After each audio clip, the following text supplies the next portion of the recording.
Muli nagpapaalala ang mga eksperto mag-ingat sa paglalagay ng password sa inyong online accounts. Ngayong talamak pa rin ang hacking. May unang balita si Katrina Son. Pangalan, birthday, sunod-sunod na mga numero, karaniwang password ng mga Pinoy. Si Joy Bautista, may teknik daw sa paggawa ng password. May isang salita na ginagamit.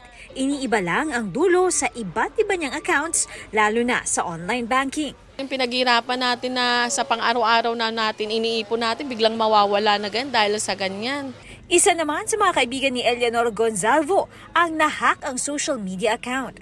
Isa-isa silang hiningan ng pera. Buti na lang, may nakapagsabi na sa kanya sa nangyari. Nakatanggap po pero hindi po ako naniwala. Kaya maging siya nagpalit ng password. Mas mahaba na ito at may kombinasyon ng numero at simbolo. Base sa pag-aaral ng isang password manager app, admin ang most used password sa bansa ngayong 2023. Mahigit 26,000 na beses daw itong ginamit. Napakadali raw nito na makrack, wala pang isang segundo. Sunod dito ang sunod-sunod na numero gaya ng 1, 2, 3, 4, 5, 6, 7. At ang salitang password.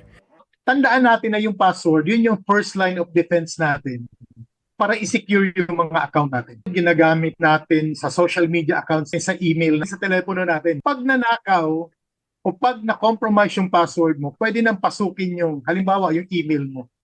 Payo ng tech editor na si Art Samaniego. Gumamit ng at least 12 characters, gamitan ng uppercase, lowercase, numbers at symbols. Huwag gumamit ng password na may personal information at huwag gumamit ng iisang password.